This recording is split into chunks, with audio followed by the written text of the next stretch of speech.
Hi viewers, Rajiv యువ వికాసం స్కీమ్కి ఆన్లైన్లో ఎలా దరఖాస్తు చేసుకోవాలన్నది మీ మొబైల్లో కానీ మీ కంప్యూటర్లో కానీ ఎలా అప్లికేషన్ పెట్టుకోవాలన్నది ఈ వీడియోలో మీకు స్టెప్ బై స్టెప్ అర్థమయ్యేలాగా చెప్పబోతున్నాను. సో దీనికోసం మీరు మీ మొబైల్లో tgobmms.cgg.gov. అనే వెబ్సైట్కి మీరు వెళ్ళాల్సిన అవసరం ఉంటుంది. స్క్రీన్ మీద చూస్తున్నారు కదా. సో ఈ వెబ్సైట్కి వెళ్ళగానే ఇలా రాజీవ్ యువ వికాసం స్కీమ్ రిజిస్ట్రేషన్ క్లిక్ హియర్ అని కనిపిస్తుంది కదా, దాని మీద మీరు క్లిక్ చేయండి. క్లిక్ చేయగానే ఇలా రాజీవ్ యువ వికాసం అని ఒక అఫీషియల్ వెబ్సైట్ కనిపించడం జరుగుతుంది. దీన్ని కూడా మీరు డైరెక్ట్గా ఓపెన్ చేయొచ్చు. సో డైరెక్ట్గా ఎలా ఓపెన్ చేయాలన్నది tgobmms.new.cgg.gov.in అనే వెబ్సైట్కి వెళ్ళాల్సిన అవసరం ఉంటుంది. ఈ రెండు వెబ్సైట్లు కింద డిస్క్రిప్షన్లో మీకోసం ప్రొవైడ్ చేస్తాను. సో ఓపెన్ చేయగానే మీకు ఇలా స్క్రీన్ కనిపిస్తుంది. Click here to application form అని కనిపిస్తుంది కదా, దాన్ని ఒకసారి మీరు క్లిక్ చేయాల్సిన అవసరం ఉంటుంది. సో క్లిక్ చేయగానే ఎస్సీ కార్పొరేషన్ రిజిస్ట్రేషన్, అలాగనే ST corporation registration, BC corporation registration, MBC registration అని, next BC federation, minority, Christian minority registration, ఇలా మీకు దాదాపు ఒక 7 ఆప్షన్స్ కనిపిస్తాయి. సో ఇందులో ఎస్సీ ఎస్టీ వాళ్ళు జనరల్గా మీకు అక్కడ ఉన్న దాని మీద క్లిక్ చేసుకోండి. అంటే ఎస్సీ కార్పొరేషన్ అయితే ఎస్సీ, ఎస్టీ అయితే ఎస్టీ క్లిక్ చేసుకోండి. బట్ మీరు కనుక బీసీ అయి ఉంటే మాత్రం ఇక్కడ బీసీ కార్పొరేషన్, బీసీ ఫెడరేషన్ అని 2 ఉన్నాయి. సో మరి బీసీ ఫెడరేషన్ అని అంటే ఇక్కడ ఒకసారి బీసీ ఫెడరేషన్ మీద ఒకసారి క్లిక్ చేస్తే కనుక మీకు ఇట్లా బెనిఫిషరీ రిజిస్ట్రేషన్ ఫామ్ అని కనిపిస్తుంది. బట్ ఇక్కడ బీసీ ఫెడరేషన్లో కనుక చూస్తే బీసీ ఫెడరేషన్ అనేసి చెప్పేసి అన్ని తెలంగాణ వాషర్ మ్యాన్, అలాగనే నాయ బ్రాహ్మణ, నెక్స్ట్ వచ్చేసి ఉప్పర, వాల్మీకి, బోయ, ఇలా కొన్ని కార్పొరేషన్స్ వాళ్ళు ఎవరైతే ఉన్నారో వాటి ద్వారా అప్లై చేయాలనుకున్న వాళ్ళు ఈ యొక్క మీకు చూపించిన దాని మీద బీసీ ఫెడరేషన్ మీద క్లిక్ చేయాల్సిన అవసరం ఉంటుంది. లేదు మేము నార్మల్గానే బీసీ కార్పొరేషన్ ద్వారా అప్లై చేసుకుంటాం, నార్మల్గా మాది ఇండివిజువల్గా అనుకుంటా మాత్రం అప్పుడు బీసీ కార్పొరేషన్ మీద క్లిక్ చేయాల్సిన అవసరం ఉంటుంది. నెక్స్ట్ వచ్చేసి ఎంబీసీ అంటే మోస్ట్ బ్యాక్వర్డ్ క్లాస్ వాళ్ళు మాత్రం, అంటే మరీ పూర్ ఫ్యామిలీలు, బీసీలో కూడా పూర్ ఫ్యామిలీలు ఉన్న వాళ్ళు మాత్రం ఎంబీసీ రిజిస్ట్రేషన్కి వెళ్ళాల్సిన అవసరం ఉంటుంది. సో దాని తర్వాత మనం వీడియోలో డిస్కస్ చేద్దాం. అయితే మీరు ఛానల్కి ఇప్పుడే వస్తే మాత్రం ఛానల్ని అయితే సబ్స్క్రైబ్ చేసుకోవడం మాత్రం మర్చిపోకండి. వీడియోకి ఒక లైక్ చేయండి, వీడియోని షేర్ చేయండి. ఇప్పుడు మరి ఈ బీసీ కార్పొరేషన్ దాని మీద క్లిక్ చేయగానే ఎలా మనని ఏం ఇన్ఫర్మేషన్ మనల్ని అడుగుతుంది అన్నది ఒక్కసారి కనుక చూస్తే ఇలా BC registration form for BC corporation అని వచ్చింది కదా. సో రాగానే కింద మీరు మీ యొక్క నేము, ఆధార్ కార్డులో ఎలాగో మీ నేమ్ ఉందో ఆ నేమ్ని ఎంటర్ చేయాలి. గుర్తుపెట్టుకోండి, ఎలాంటి స్పెల్లింగ్ మిస్టేక్స్ లేకుండా ఎంటర్ చేయండి. ఆధార్ కార్డ్ కావాలంటే ముందు పెట్టుకొని ఎంటర్ చేయండి. అలాగనే నెక్స్ట్ వచ్చేసి మీ యొక్క ఆధార్ నెంబర్ని ఎంటర్ చేయాల్సిన అవసరం ఉంటుంది. సో మీ ఆధార్ నెంబర్ని ఎంటర్ చేయగానే ఆటోమేటిక్గా మీ ఆధార్ నెంబర్ సక్సెస్ఫుల్లీ యాడెడ్ అని చెప్పేసి మీ ఫుడ్ సెక్యూరిటీ నెంబర్, మీకు కనుక ఫుడ్ సెక్యూరిటీ నెంబర్ కనుక ఉంటే మాత్రం ఇక్కడ ఫుడ్ సెక్యూరిటీ కార్డు నెంబర్ అన్నది కనిపించడం జరుగుతుంది. సో అంటే మీ ఆ నేము, మీ ఆధార్ నెంబర్ ఎంటర్ చేయగానే మీకు ఒకవేళ కనుక ఫుడ్ సెక్యూరిటీ కార్డు ఉంటే నెంబర్ ఆటోమేటిక్గా రావడం జరుగుతుంది. అయితే ఇక నెక్స్ట్ బెనిఫిషరీ టైప్, అంటే ఇక్కడ ఇండివిజువల్ అని కనిపిస్తుంది, దాన్ని క్లిక్ చేయాల్సిన అవసరం ఉంటుంది. నెక్స్ట్ వచ్చేసి టైప్ ఆఫ్ ఫైనాన్షియల్ అసిస్టెంట్ అని ఉంది కదా, అక్కడ బ్యాంక్ లింక్డ్ స్కీమ్ అని ఉంది, దాన్ని ఆటోమేటిక్గా సెలెక్ట్ చేసేయండి. నెక్స్ట్ వచ్చేసి సెక్టార్, ఇక్కడ చాలా సెక్టార్స్ ఉన్నాయండి. Agriculture sector, agro based units, animal, next horticulture, next వచ్చేసి industrial service business, next minor irrigation, transport sector, ఇలా మనకు దాదాపు ఒక 7 సెక్టార్స్ అయితే ఉన్నాయి. సో ఇందులో మీరు జాగ్రత్తగా సెలెక్ట్ చేసుకోండి, తొందరపడకండి. ఎందుకంటే ఒక్కసారి కనుక అప్లికేషన్ పెట్టిన తర్వాత మళ్ళీ చేసుకోవడానికి కుదరదు. ఓకే, అయితే ఇప్పుడు మీరు ఇక్కడ గుర్తుపెట్టుకోవాల్సిన విషయం ఏంటంటే ఒకవేళ అగ్రికల్చర్ సెక్టార్ కనుక క్లిక్ చేస్తే మీకు ఏమేమి కనిపిస్తాయి అంటే agriculture implements, air compressor, cart, next వచ్చేసి ఆయిల్ ఇంజన్, పంపు సెట్, ఇలా మనకు ఒక 5 రకాలైన యూనిట్స్ అయితే, స్కీమ్స్ అయితే కనిపించడం జరుగుతుంది. ఒకవేళ మీరు కనుక ఆగ్రో బేస్డ్ యూనిట్ సెలెక్ట్ చేసుకుంటే ఈ ఒక 5 రకాలు అంటే వర్మీ కాంపోస్ట్ ఇట్లా చాలా రకాలైన యూనిట్స్ అయితే కనిపించడం జరుగుతుంది. ఒకవేళ మీరు యానిమల్కి సంబంధించిన అది కనుక సెలెక్ట్ చేసుకుంటే మాత్రం మీకు బఫెల్లోసు, కౌస్, డైరీ, ఎగ్స్ బిజినెస్ ఇలా చాలా ఆప్షన్స్ అయితే కనిపించడం జరుగుతుంది. ఒకవేళ మీరు హార్టికల్చర్ కనుక సెలెక్ట్ చేసుకుంటే ఆయిల్ ఫామ్ ఇట్లా ఒక 2-3 రకాల హార్టికల్చర్ ప్లాంటేషన్ ఇట్లా ఆప్షన్స్ అయితే కనిపించడం జరుగుతుంది. ఒకవేళ కనుక మీరు ఇండస్ట్రియల్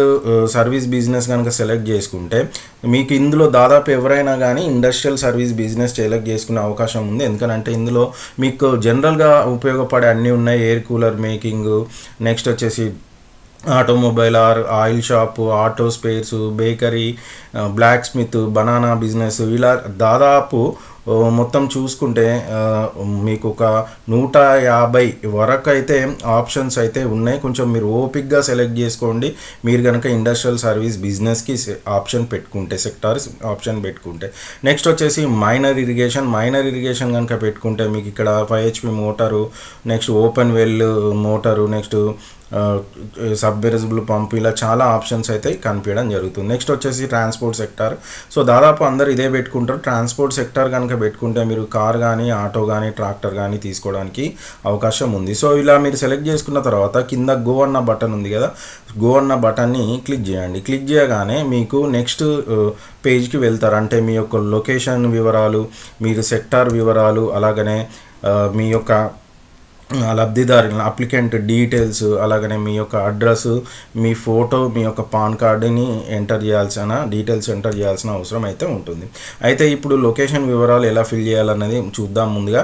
సో ఫస్ట్గా మీ యొక్క డిస్ట్రిక్ట్ ఏంటి అని అడగడం జరుగుతుంది. సో అప్పుడు మీ డిస్ట్రిక్ట్ని సెలెక్ట్ చేసుకోండి. తర్వాత మీ మండలము, మీరు ఏ మండలం కిందికి వస్తారు, అలాగనే మీ పంచాయతీ కానీ లేదంటే కాలనీ కానీ బస్తీ కానీ సెలెక్ట్ చేసుకోవాలి. నెక్స్ట్ వచ్చేసి మీ విలేజ్ సెలెక్ట్ చేసుకోవాలి. నెక్స్ట్ వచ్చేసి ఆటోమేటిక్గా సెక్టార్ డీటెయిల్స్ అనేసి ఇంతకుముందు మీరు ఏదైతే ఎంటర్ చేసినా ఏదైతే ఇండివిజువల్ బ్యాంక్ లింక్డ్ ఇలా కనిపిస్తుంది కదా, అందులో మీరు నేను ఉదాహరణకు కార్ సెలెక్ట్ చేశాను. ఇక్కడ 4 lakhs మ్యాక్సిమం యూనిట్ కాస్ట్ ఎంత అన్నది చూపించడం జరిగింది.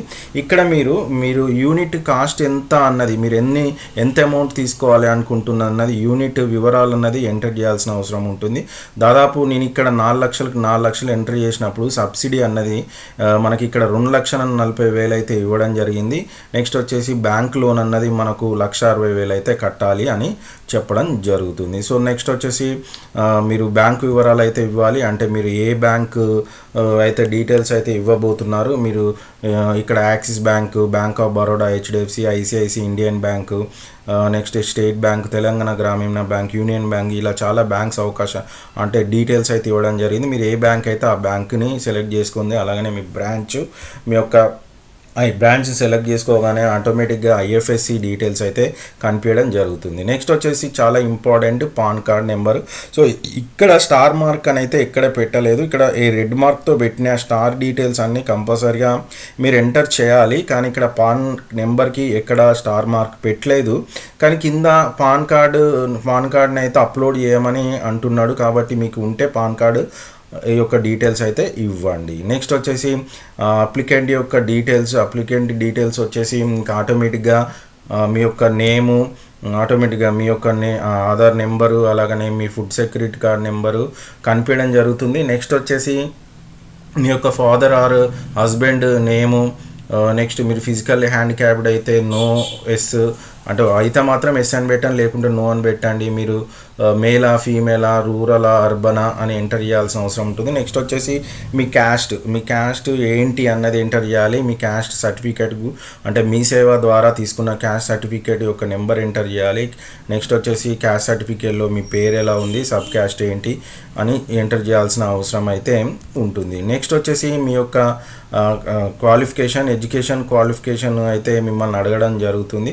సో దానికంటే ముందు మీ సేవ నుండి మీ యొక్క ఇన్కమ్ సర్టిఫికేట్ డీటెయిల్స్, అలాగనే ఇన్కమ్ సర్టిఫికేట్లో మీ పేరు ఎలా ఉంది, అలాగనే మీ యొక్క ఇంతకుముందు మనం మాట్లాడినట్టు క్యాస్ట్ అనేది ఎంటర్ చేసామని చెప్పాం కదా, మీ యొక్క ఎడ్యుకేషన్ క్వాలిఫికేషన్స్ అయితే ఎంటర్ చేయాల్సిన అవసరం ఉంటుంది.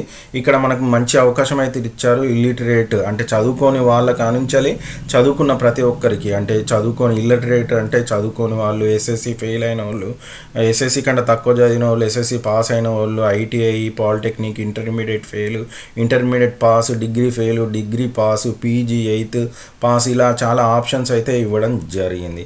సో వాటితో పాటు మీ యొక్క డేట్ ఆఫ్ బర్త్, అలాగనే మీ ఏజ్, యాన్యువల్ ఇన్కము, అలాగనే మీ మొబైల్ నెంబరు, మీ ఆల్టర్నేటివ్ ఫోన్ నెంబరు, మీ వృత్తి అంటే మీరు ఏం వృత్తి అంటే అగ్రికల్చర్ లేబరా, లేకుంటే నాన్ అగ్రికల్చరా, లేకుంటే అదర్ వర్కా, ఏం వర్క్ చేస్తున్నారు, స్మాల్ ఫార్మరా, ఏంటిది అన్నది కొంత డీటెయిల్స్ అయితే ఇవ్వడం జరిగింది. సో వీటితో పాటు మీ యొక్క ఇంటి నెంబరు, మీ అడ్రస్ అయితే చిరునామా డీటెయిల్స్ అయితే ఇవ్వాల్సిన అవసరం ఉంటుంది. లాస్ట్లో మటుకు మీ యొక్క ఫోటో, అలాగనే మీరు ఇంతకుముందు ఒకవేళ పాన్ కార్డ్ నెంబర్ ఇస్తే మాత్రం పాన్ కార్డ్ నెంబర్ కూడా మీ యొక్క ఫోటో అలాగనే పాన్ కార్డు అప్లోడ్ చేయాల్సిన అవసరం ఉంటుంది. ఆ డీటెయిల్స్ మాత్రం చాలా ఇంపార్టెంట్. 50 KB కంటే 50 KB నుంచి 500 KB మధ్యలోనే ఉండాలి. సో ఇది ఎంటర్ చేసిన తర్వాత ప్రివ్యూ అన్న బటన్ని ప్రెస్ చేస్తే కనుక మీకు ఒక డీటెయిల్స్ అన్నీ కనిపిస్తాయి. నెక్స్ట్ వచ్చేసి సబ్మిట్ అన్న బటన్ కనిపిస్తుంది. సబ్మిట్ చేయగానే మీకు ఒక బెనిఫిషరీ ఐడి వస్తుంది, అది రాసి పక్కన పెట్టుకోండి. అయితే దీని తర్వాత మరి మీరు చాలామంది నన్ను అడిగేది ఏంటి అని అంటే, మరి ఇక్కడ మనం ఒకసారి కనుక చూస్తే ఇక్కడ ఎస్సీ కార్పొరేషన్ వాళ్ళ గురించి, ఎస్సీ కార్పొరేషన్ వాళ్ళ తీసుకుంటే కనుక మనకి ఇక్కడ ఇండివిజువల్, నెక్స్ట్ బ్యాంక్ లింక్డ్, ఇక్కడ తేడా ఏంటంటే ఇంతకుముందు బీసీ కార్పొరేషన్కి ఓన్లీ బ్యాంక్ లింక్డ్ వచ్చింది, ఇక్కడ స్కీమ్స్ వితౌట్ బ్యాంక్ లింక్డ్ 2 వస్తుంది. అక్కడ మాత్రం బీసీ కార్పొరేషన్ వాళ్ళకు ఓన్లీ బ్యాంక్ లింక్డ్ మాత్రమే వచ్చింది. ఒకవేళ బ్యాంక్ లింక్డ్ స్కీమ్స్ అని ప్రెస్ చేస్తే కనుక మనకి ఇంతకుముందు ఏవైతే ఉన్నాయో స్కీమ్స్ అవన్నీ చూపించడం జరుగుతుంది. ఒకవేళ ఎస్సీ కార్పొరేషన్ వాళ్ళకు స్కీమ్స్ వితౌట్ బ్యాంక్ లింకేజ్ కనుక సెలెక్ట్ చేసుకుంటే మైనర్ ఇరిగేషను, నెక్స్ట్ వచ్చేసి మైనర్ ఇరిగేషన్లో ఇంతకుముందు మనం మాట్లాడినట్టు పైపు, ఓపెన్ వెల్ ఇవన్నీ కనిపించడం జరుగుతుంది. నెక్స్ట్ పిటి యూనిట్స్ అంటే 550,000 రూపీస్కి సంబంధించిన ఏదైతే electric motor repair, fancy bangle shop ఇట్లాంటివి చూపేయడం జరుగుతుంది. నెక్స్ట్ వచ్చేసి మిగతా అంతా సేమ్ యాజ్ ఇట్ ఈస్గా ఉంటుంది. నెక్స్ట్ వచ్చేసి ఎస్టీ కార్పొరేషన్ వాళ్ళది కూడా చూస్తే కనుక సేమ్ యాజ్ ఇట్ ఈస్గా ఇలాగనే మనకి ఇక్కడ ఏదైతే వీళ్ళకు ఓన్లీ బ్యాంక్ లింక్డ్ స్కీమ్స్ మాత్రమే ఇవ్వడం జరిగింది. సో ఒకవేళ బ్యాంక్ లింక్డ్ స్కీమ్స్ కనుక తీసుకుంటే ఇక్కడ మనకి